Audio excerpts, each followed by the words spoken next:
नमस्कार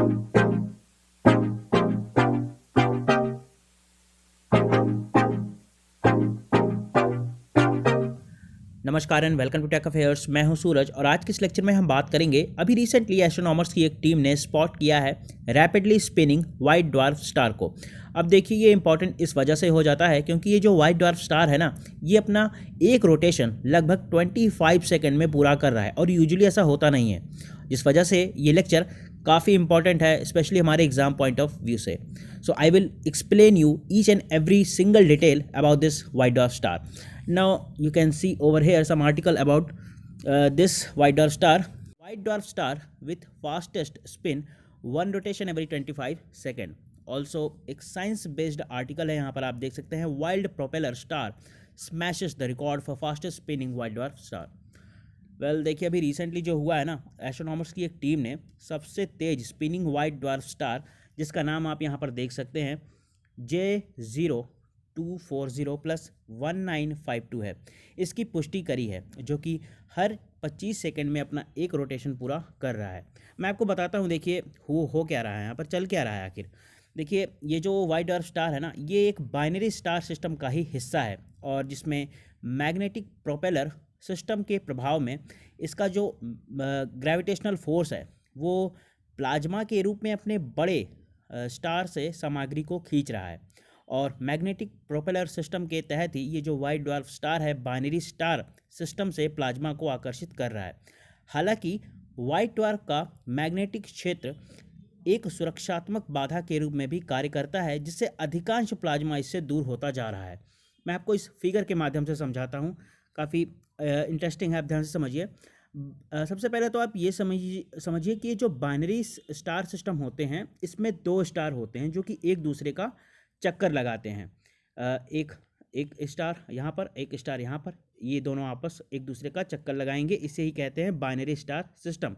अब यहाँ पर हो क्या रहा है, ये जो बड़ा वाला स्टार है ये तो नॉर्मल स्टार है और यहाँ पर ये जो स्टार है ये वाइट ड्वार्फ स्टार है। अब ये जो वाइट ड्वार्फ स्टार है ये कर क्या रहा है कि अपने ग्रेविटेशनल फील्ड के कारण ज़्यादातर जो इसका गुरुत्वाकर्षण क्षेत्र है इतना ज़्यादा है कि जिस वजह से ये इस अपने बगल वाले स्टार से जो इसका मटेरियल है, गैस, डस्ट और भी जितना मटेरियल है, उन्हें खींच रहा है in the form of plasma, gases form में, और उसे अपने पास खींच रहा है।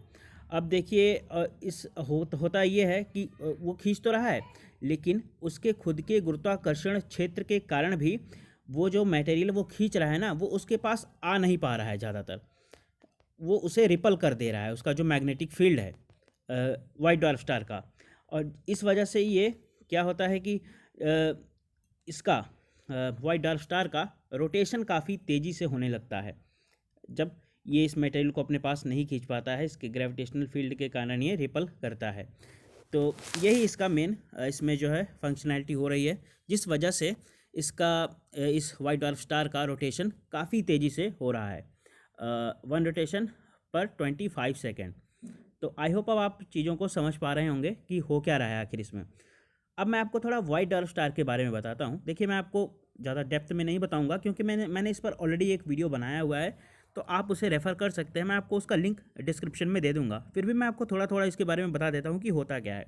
देखिए वाइट ड्वार्फ स्टार जो होते हैं ना, वो बेसिकली अपने हाइड्रोजन फ्यूल को जलाकर ही बनते हैं। फाइनली जब उनका हाइड्रोजन फ्यूल बिल्कुल ख़त्म हो जाता है, हीलियम फ्यूल सिर्फ बचता है, तब जाकर वाइट ड्वार्फ स्टार बनते हैं। और ऐसे स्टार्स का जो डेंसिटी होती है ना, वो बहुत ज़्यादा होती है। और एक सामान्य वाइट ड्वार्फ स्टार हमारे सूर्य के आधे आकार का होता है और इसकी जो सतह का ग्रेविटेशनल फोर्स होता है वो अर्थ के लगभग अर्थ से 1 लाख गुना अधिक होता है। और हमारे सूर्य जैसे तारे न्यूक्लियर फ्यूज़न जैसे रिएक्शंस के माध्यम से ही अपने कोर में हाइड्रोजन को हीलियम में संलयित करते हैं। और मैं आपको एक इंटरेस्टिंग पॉइंट बताऊं तो देखिए जो हमारा सन है ना, इसका भी एक टाइम आएगा कि ये भी वाइट ड्वार्फ में बदल जाए, क्योंकि जब इसका ईंधन ख़त्म होगा तो एक स्थिति यहाँ पर भी ऐसी आएगी। वेल ये देखने वाली बात है। वेल हम आगे बढ़ते हैं इसमें, तो फिगर के माध्यम से समझिए। जब मान लीजिए सन है ना, तो सन में जब संलयन क्रिया होती है, न्यूक्लियर फ्यूज़न रिएक्शन होता है, तो उससे ऊष्मा उत्पन्न होती है ना, और बाहरी जो उसका मतलब सरफेस होता है उस स्टार का, उससे अंदर की तरफ भी एक प्रेशर क्रिएट होता है ना, जिससे एक बैलेंस की स्थिति बनती है। और होता क्या है कि ये जो है मतलब स्टार ज़्यादा बड़ा नहीं हो पाता है, उसी अवस्था में बना रहता है। लेकिन एक टाइम ऐसा आता है कि जब उसका फ्यूल ख़त्म हो जाता है, तो जो बाहर का प्रेशर है ना, ग्रेविटेशनल फोर्स, वो उसे कोर की तरफ धंसने पर मजबूर कर देता है और वो अंदर की तरफ धंसने लगता है। और एक टाइम ऐसा आता है कि जब पूरा हाइड्रोजन फ्यूल ख़त्म हो जाता है तो ये वाइट डॉर्फ स्टार बन जाता है। और एक टाइम पर जब उसमें फ्यूल ख़त्म होने पर सिर्फ हीलियम फ्यूल ही बचता है, तब ये क्या करता है ना कि अपने हीलियम फ्यूल को भी यूज करने लगता है। जो हीलियम ऊर्जा थोड़ी बची रहती है उसको भी यूज करता है, और एक टाइम पर जब वो भी ख़त्म हो जाती है तो ये ब्लैक डॉर्फ में बदल जाता है। और जिस कारण से ये एक इतना ज़्यादा दबाव पैदा होता है कि एक थर्मोन्यूक्लियर सुपरनोवा में भी विस्फोट कर सकता है। तो ये था इसके बारे में मोटा मोटा पॉइंट।